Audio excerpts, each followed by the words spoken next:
Hello, my loves. I know it's been a while. I've been busy, sorry, and very, very sick. I'm still a little bit congested, but we're gonna go ahead and do tonight's episode.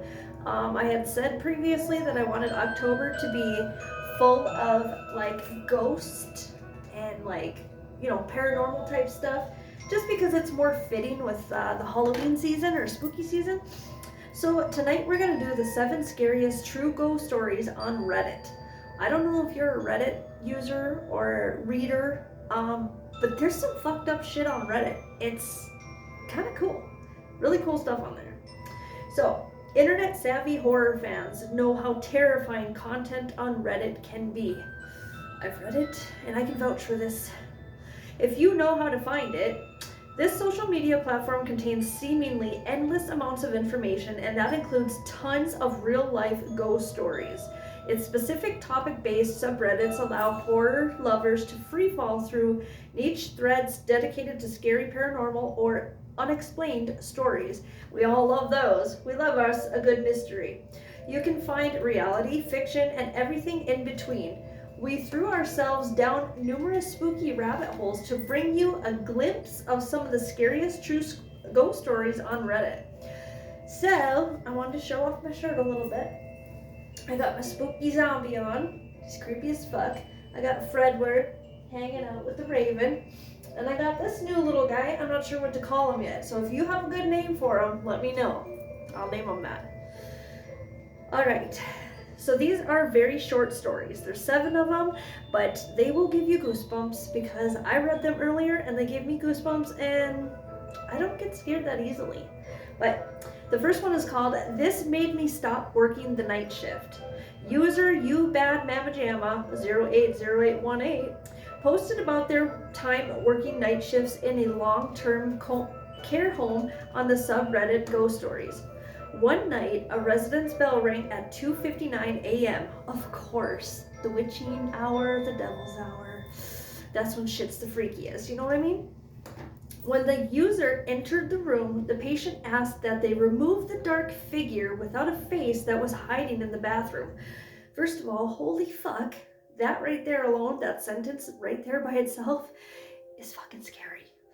Okay? Yeah.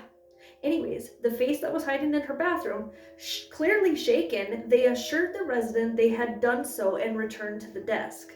10 minutes later, another resident's bell rang on the opposite end of the floor. Upon entering, this patient said, there's a creepy man in my room with no face. You need to get him out. Once again, returning to their desk, terrified, the care specialist asked that a nurse stay with them for the rest of their shift. I don't think I would have left them alone. Clearly, these people were seeing something. You know, when you go into a room of an elderly patient and they're claiming that they see a creepy whatever in the corner, you kind of brush it off because they're elderly, towards the end of their life, they have things going on, yeah, whatever. But when another elderly patient on the way other side of the facility says the same damn thing, that's when you know something's going on, okay? Whew. Story number 2. Our bizarre experiences with the forest behind our house eventually forced us to move out. User YouWispified posted this creepy first-hand account on the subreddit Paranormal in October of 2021. At the age of 8, their family moved to a house bordered by a forest. Usually those are really nice and they go for a lot of money because a lot of people like the nature, the scenic all around them. I don't know though. I know a lot of creepy ass motherfucking forest stories, and I don't know if I would rent a house or buy a house with, surrounded by a forest. Maybe I would. I'm a little weird like that. All right. So at the age of 8, their family moved to a house bordered by a forest. Their dogs were immediately terrified of the forest and would bark while they stared at particular areas. At night, they would hear sounds like people walking around in the forest behind their house, and sometimes they would even see shadowy figures. Like, what the fuck? Like, in the middle of the night, you just see somebody walking through this shit, and you're in the middle of nowhere. Like, you have no purpose back there. What the hell are you doing? Then they began to hear knocking on their back door and their windows. As things escalated, voices began to come from the woods that seemed to impersonate other family members. I'm starting to think these motherfuckers are dealing with some skinwalkers. That's what this sounds like. This prompted them to build a fence in their backyard and install security cameras. Though the knocking and tapping continued, a culprit was never caught on camera. Someone walked in the back door on the final day they stayed in the house. They left after seeing the security camera footage that showed the back door open all by itself. I've got goosebumps. We all know what's happening there, right? You know, you got some skinwalker or some fucking evil spirit bullshit going on. Yeah, we out. Story number 3. Little kids running around in the ICU when death comes. Okay, that right there is just fucking terrifying. Reddit user YouDoctorYerd posted an intriguing insight into end-of-life experiences in hospitals on the subreddit Paranormal in February of 2022. This doctor described a particular phenomenon that occurs toward the end of many patients' lives. When they see small children running around the bed outside their door, that's a common thing. The doctor explains that this is more common in an ICU, but that the pattern is very recognizable and the experience is very similar across all cultural backgrounds and ages. Experienced doctors and nurses are used to report reports like these from their patients and learn to experience their passing when they hear this. The post concluded by stating, so if you are doing rounds in the ICU late at night and hear some snickering or tiny feet running down the hallway, shit your pants. Oh, wait, that's just me. Prepare because the call of code green or code red is about to sound off in the PA system. Even creepier are the scores of comments from healthcare workers beneath the post that confirm their similar experiences with this phenomenon. So apparently that's a common thing in ICU. We hear the sweet little pitter-patter of tiny little children feet when there's death about. Okay, yeah. Now this next story, something similar happened to me when I was younger, and I would love to tell you this story and elaborate on it at a later date. But here we go. Strange woman on the phone, story number 4. A user on Paranormal posted this hair-raising story about something she experienced in 2013. When she worked as an insurance claims inspector, she typically called her clients about 30 minutes before showing up for a site inspection. One day, she called a client's home phone to let them know that she was on her way, and a very old-sounding woman answered the phone with what sounded like a poor, staticky, filled connection. You know, the connection wasn't quite there. And the woman said, hello, or can you hear me? Hello? After she was disconnected, she called back, but there was no answer. She then tried the cell phone number on file, and a young woman answered, saying she was out and about, but she would return to the home in about 30 minutes. When she arrived, the insurance inspector rang the doorbell, thinking that whoever initially answered the phone would answer the door, but however, nobody did. So a few minutes later, the young woman who answered the cell phone arrived, apologetic of course. The inspector explained that she might have woken up the younger woman's mother. The woman looked confused and scared shitless and explained that there wasn't an older woman living in the house. Okay, yeah. After going inside, they checked the caller ID and discovered that when the inspector called, someone did in fact answer the first call. The young woman became pale and terrified as she explained that she had recently moved into this home and had been telling her husband that she was convinced that this house was haunted by an elderly woman. So they know how to answer phones now? Motherfucker. I don't know. That story gives me goosebumps because something similar like that happened to me when I was a kid. I still remember it like it was yesterday. You know, sometimes those things just never leave your brain if they truly, in fact, scared the fucking life out of you. Now, sometimes I think I'm like a cat. I have 9 lives. Pretty sure I'm down to 4. Something like that. All right. The next story is called Haunting Furby. Do you remember Furbies from the 90s? Those creepy little owl motherfuckers with the big huge eyes? Fluffy little Furbies, cute, haunted, haunting.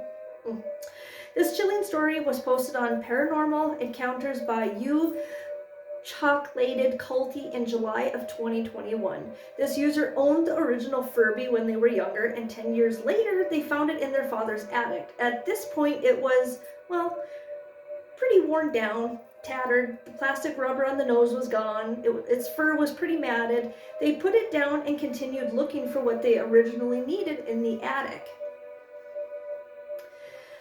As they walked away, the Furby started to make odd, distorted sounds. The voice was sketchy and unsettling, but they didn't think much of it. The toy was 10 years old and it had been moved and bumped around a lot. After it continued to make sounds, they walked over to it and discovered that there weren't any batteries. There were no batteries in the motherfucker. Fredward, you hearing this shit? There was no batteries in this motherfucking Furby. That was just up in the attic. Fuck. They, in fact, realized it hadn't had batteries for 7 or 8 years, which sent them running out of the motherfucking attic, never to return. Anything they had up in that attic, they were like, fuck that, it can stay there. I've heard a lot of stories similar to this. There's something going on with the Furbies. They're kind of animatronic, and one of these days, they might just take over the goddamn world. So when you see something cute, fluffy, with big eyes, you better watch out. Feel me? An experience I have a hard time processing. Excuse me. User you banana bread man 00. Oh, you must like banana bread. I do too. Shared this interesting family ghost story from 10 years ago on Ghost Stories subreddit in June of 2022. At this time, he was 12 years old and jumping on a trampoline in his backyard. He could see his upstairs bedroom window, and a woman in a white dress was waving at him from his adjoining bathroom window. Thinking it was his mom, he went inside and discovered that his mom wasn't home. Okay, yeah. When she returned home later from running errands, he described seeing the woman in white in his bathroom. Because he was growing up in the same house as his mother, she admitted that she had also seen that woman twice when she was younger, as had his grandmother. He goes on to say, it still kind of bothers me because I now sleep in the room with that bathroom. I can see that same window from where I'm sitting right now. So the whole family is able to see ghosts because obviously it's a trapped spirit. The woman in white is trapped in the house. Maybe they can help her somehow. Maybe she's stuck. Usually that's the case. The last story here, number 7, is the crib shadow. I don't like that. I already don't like that. User You Excellent Reach 6641 posted this real life nightmare fuel on the Ghost Story subreddit in July of 2022. While babysitting his niece, he drifted off while studying and watching her from the baby camera monitor. He was awakened by the sound of whispering coming from the baby monitor and immediately noticed the video on the monitor. It showed a dark figure in the corner of his niece's room near her crib.